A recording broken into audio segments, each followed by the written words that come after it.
Bonjour, bienvenue dans la série sur l'énergie.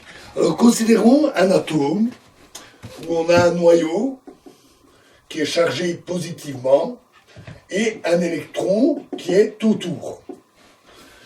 L'électron étant chargé négativement. Le noyau ayant une charge positive, il a un champ électrique, un champ électrostatique dans lequel se place l'électron. Donc on peut en déduire l'énergie de l'électron qui nous donne en fait l'hamiltonien, qui est l'énergie électrostatique plus l'énergie cinétique de l'électron. Et avec ça, on peut utiliser l'équation de Schrödinger, donc l'équation d'évolution pour les fonctions d'onde, pour calculer les fonctions d'onde de l'électron.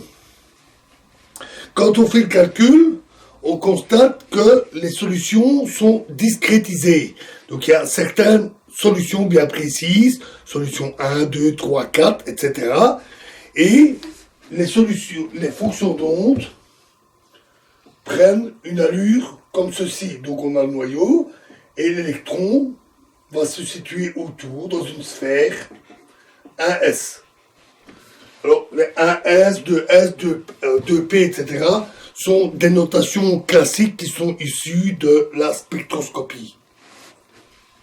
Une deuxième solution, c'est l'électron est autour d'une petite sphère et une coquille sphérique. État appelé 2S.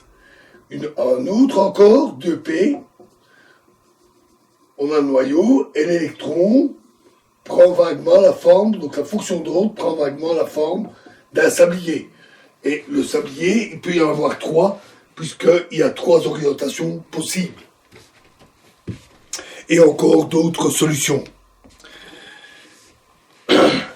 L'état 1S, par exemple, cette sphère, en fait, n'est pas tout à fait nette. C'est pas une boule bien précise. L'électron a une chance, c'est disons la zone où l'électron a le plus de chances de se trouver. Il a tendance à être situé plutôt vers le centre et puis à avoir moins de probabilité de présence à fur et à mesure qu'on s'éloigne. L'essentiel étant dans une sphère qui a un rayon bien précis, un rayon de bord. Donc on ne peut pas dire que ça soit une sphère avec des bords bien nets. Et donc, avec ce genre de solution, on est clairement très loin de solutions de type orbite comme les planètes autour du Soleil. C'est pas du tout ce genre de solution que l'on obtient. Et d'ailleurs, on ne les appelle pas des orbites, mais pour les distinguer, on les appelle des orbitales. Les orbitales de l'électron. Et l'électron, dans une orbitale, est étalé. Ceci est une conséquence du principe d'indétermination. L'électron a une certaine dispersion autour du noyau. Et plus encore, dans l'état 1s, par exemple, on peut vérifier que l'électron n'a pas de rotation moyenne autour du noyau. Donc, il est dispersé autour du noyau, mais ne tourne pas autour du noyau. Chaque état a une énergie précise. Et l'énergie la plus basse est l'état 1s, appelé état de base. C'est l'énergie la plus petite que l'électron peut avoir, et donc il ne peut jamais tomber sur le noyau. Ça, cette boule dans laquelle il se situe, c'est l'état d'énergie la plus basse. Et si on trace un diagramme avec les différentes énergies, on obtient ainsi un S, 2S, 2P, et encore les suivants, qui deviennent de plus en plus serrés d'ailleurs, jusqu'à arriver à une certaine limite. La limite, par exemple, entre 1S et la limite, pour l'hydrogène, c'est par exemple 13,6 électronvolts. C'est l'énergie qu'il faut pour ioniser, pour arracher l'électron. Et les états ici sont continus, toutes les énergies possibles, et ça correspond à un électron libre, qui n'est plus lié au noyau. Considérons maintenant un électron qui est dans l'état 1s, à cet état ici, qu'on va appeler énergie E1. Et ce niveau-là, on va l'appeler niveau d'énergie E2. Supposons maintenant qui reçoivent un photon d'énergie h nu, c'est-à-dire constante de Planck fois la fréquence de la lumière, qui est égale à E2 moins E1, c'est-à-dire exactement l'écart entre les deux niveaux. Dans ce cas-là, l'électron peut absorber le photon et se retrouver dans l'état 2s, où il est dispersé essentiellement dans une petite boule sphérique et une coquille sphérique.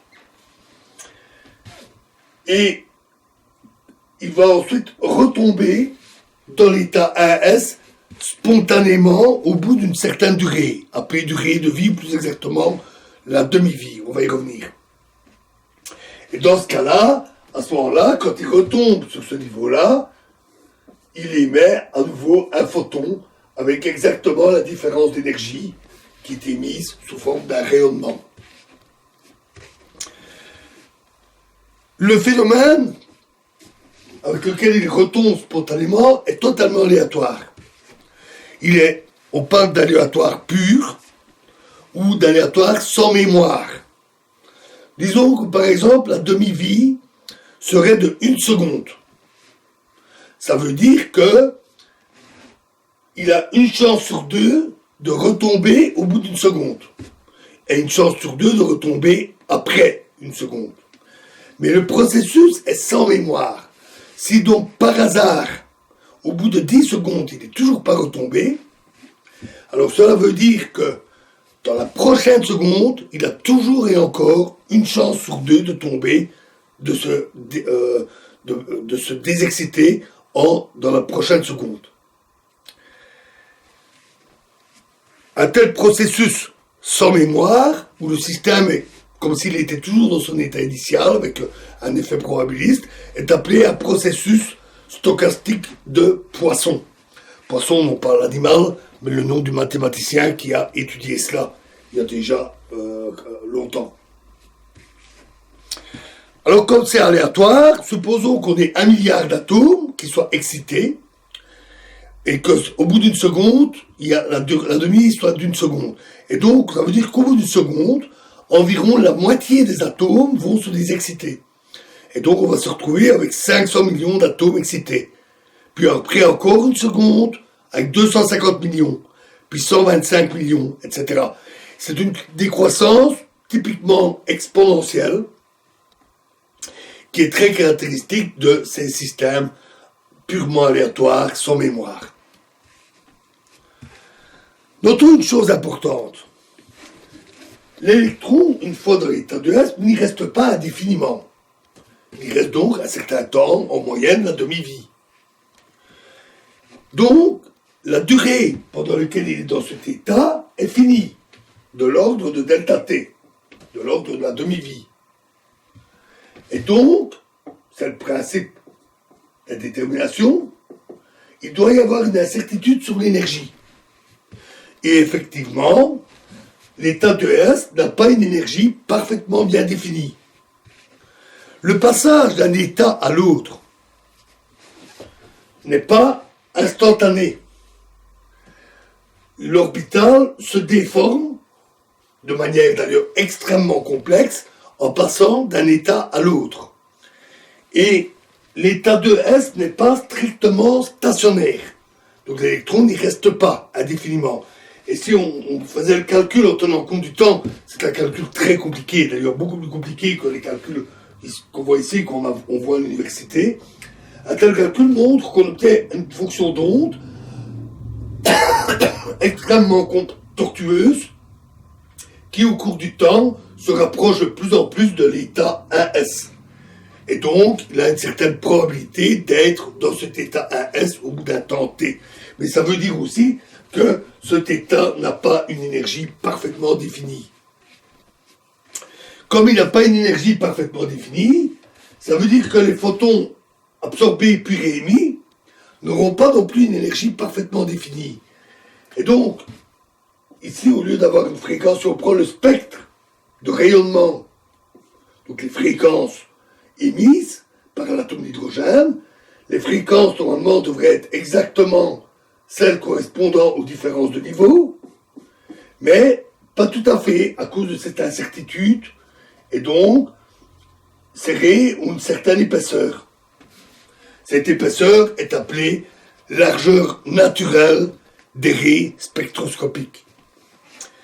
Notons qu'en pratique, c'est pas toujours facile à observer. Il faut travailler à très basse température parce que à température ambiante, les atomes bougent à toute vitesse à cause de l'agitation thermique, ce qui provoque un décalage, qu'on appelle décalage Doppler, de la fréquence qui est reçue de l'atome quand il émet son rayonnement, et ce décalage Doppler est en général plus important que la largeur naturelle.